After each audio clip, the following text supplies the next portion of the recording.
क्या आप जानते हैं चमत्कारी रहस्य छिपा है माँ वैष्णो देवी मंदिर की 3 पिंडियों के पीछे? चलिए जानते हैं इस वीडियो में। ये आदि शक्ति के 3 रूप हैं। पहली पिंडी माँ महासरस्वती जी की, दूसरी पिंडी माँ महालक्ष्मी जी की और तीसरी पिंडी शक्ति स्वरूप माँ महाकाली जी की है। हिंदू धर्म के प्रसिद्ध धार्मिक स्थलों में से एक माता वैष्णो देवी का मंदिर जम्मू के कटरा में स्थित है।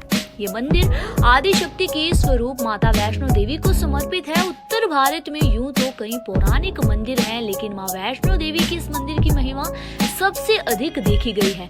कटरा की ऊंची और सुंदर पहाड़ी पर बने इस मंदिर में हर साल करोड़ों श्रद्धालु दर्शन करने पहुंचते हैं। माता के इस मंदिर में भक्त जय माता दी के जयकारे लगाते हुए आते हैं और यहाँ भक्तों का हर्षोल्लास देखने वाला होता है।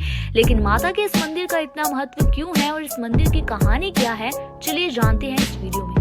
माता वैष्णो देवी मंदिर से जुड़ी एक पौराणिक कथा काफी प्रचलित है, जिसके अनुसार वर्तमान कटरा कस्बे से 2 किलोमीटर की दूरी पर स्थित हंसाली गांव में मां वैष्णो देवी के परम भक्त श्रीधर रहते थे, जो कि निसंतान थे। संतान न होने का दुख उन्हें पल पल सताता था। किसी ने उन्हें कहा कि अगर वे घर पर कुछ कुंवारी कन्याओं को बुलाकर उनकी पूजा करेंगे तो उन्हें भोजन कराएंगे, उन्हें संतान सुख प्राप्त होगा। सलाह मानकर श्रीधर ने एक दिन अपने घर पर कुछ कुंवारी कन्याओं को बुलाया, लेकिन उन्हीं में से कन्या वेश में माँ वैष्णो देवी भी थी। किंतु उनकी उपस्थिति से भक्त श्रीधर अनजान था और ऐसे में श्रीधर ने सभी कन्याओं के पांव जल से धोए और उन्हें भोजन कराया। उनसे आशीर्वाद प्राप्त करते हुए कन्याओं को विदा भी किया। इसी के साथ अगर बात करें, सभी कन्याएं तो चली गई, लेकिन माँ वैष्णो देवी वहीं रही और श्रीधर से बोली, आप अपने और आसपास के गांव के लोगों को घर पर भंडारे का निमंत्रण दे आओ। कन्या की बात सुनकर श्रीधर पहले तो कुछ दुविधा में पड़ गए और एक गरीब कैसे इतने सारे लोगों को भोजन करा सकता है, लेकिन कन्या के आश्वासन पर उसने गांव में भंडारे का संदेश पहुंचा दिया। एक गांव से गुजरते हुए श्रीधर ने गुरु गोरखनाथ व उनके शिष्य बाबा भैरवनाथ को भी भोजन का निमंत्रण दे दिया। श्रीधर ने इस निमंत्रण से सभी गांव वाले अचंभित थे और वे समझ नहीं पा रहे थे कि वे कौन सी कन्या है जो इतने सारे लोगों को भोजन करवाना चाहती है। लेकिन निमंत्रण के अनुसार सभी एक एक करके श्रीधर के घर में एकत्रित हुए। अब सभी तो आ गए, लेकिन उन्हें भोजन कराने के लिए श्रीधर के पास कुछ नहीं था। तभी माता वेश में आई कन्या ने एक विचित्र पात्र में सभी को भोजन परोसना शुरू कर दिया। भोजन परोसते हुए जब वह कन्या बाबा भैरवनाथ के पास गई तो उसने कन्या से वैष्णव खाने की बजाय मांस भक्षण और मदिरा पान का अनुरोध किया। उसकी ये मांग सुनकर सभी चकित रह गए कि वैष्णव भंडारे में मांसाहार भोजन का होना असंभव है। किंतु भैरवनाथ तो हट करके बैठ गया और कहने लगा कि वह तो मांसाहार भोजन ही खाएगा, अन्यथा श्रीधर उसके श्राप का भोगी बन सकता है। इसी बीच कन्या रूप में आई माता समझ चुकी थी कि वैष्णव के इस भंडारे में श्रीधर के भंडारे को नष्ट करने वाला भैरवनाथ ही है, और उधर भैरवनाथ भी जान चुका था कि ये कोई साधारण कन्या नहीं है। तत्पश्चात भैरवनाथ ने देवी को पकड़ना चाहा, लेकिन देवी तुरंत वायु रूप में बदलकर त्रिकुटा पर्वत की ओर चली गई। भैरवनाथ भी उनके पीछे पड़ गया और कहते हैं जब माँ पहाड़ी की एक गुफा के पास पहुंची तो उन्होंने हनुमान जी को बुलाया और उनसे अनुरोध किया कि अगले 9 माह तक किसी भी प्रकार से भैरवनाथ को व्यस्त रखे और देवी की रक्षा करे।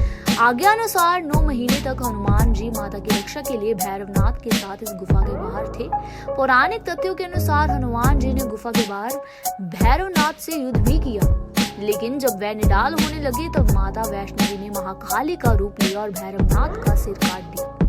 ये सिर भवन से 8 किलोमीटर की दूरी पर त्रिकूट पर्वत की भैरव घाटी में जा गिरा और आज इस स्थान को भैरवनाथ के मंदिर से जाना जाता है। माता वैष्णो देवी के भक्तों के बीच यह मान्यता है कि जो कोई भी देवी के दर्शन करने को जाएगा वह लौटते समय बाबा भैरवनाथ के मंदिर भी अवश्य जाएगा।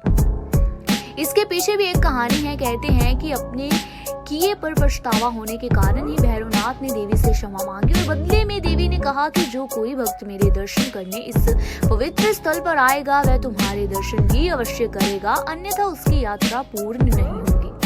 अगर हम बात करें इस मंदिर में मिली 3 पिंडियों के बारे में, जिस गुफा में देवी ने तपस्या की थी उसे अर्धकुंवारी गुफा के नाम से जाना जाता है। इस गुफा से ठीक पास बाण गंगा है। ये वह स्थान है जहाँ तीर मारकर माता ने प्यासे हनुमान की प्यास बुझाई थी।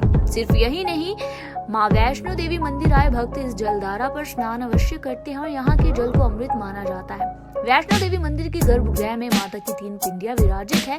कहते हैं भैरवनाथ को क्षमा देने के बाद देवी इन 3 पिंडियों में परिवर्तित हो गई थी और हमेशा के लिए कटरा की इस पहाड़ी पर बस गई। भक्त श्रीधर जब कन्या रूपी देवी को खोजने पहाड़ी पर आए तो उसे केवल 3 पिंडियां मिली। उसने इन पिंडियों की विधिवत पूजा की और तब से श्रीधर और उसके वंशज भी माँ वैष्णो देवी की इन पिंडियों की पूजा करते आ रहे हैं। मान्यता है कि ये 3 पिंडियां साधारण नहीं है, अपितु अपने भीतर चमत्कारी प्रभाव लिए हुए हैं।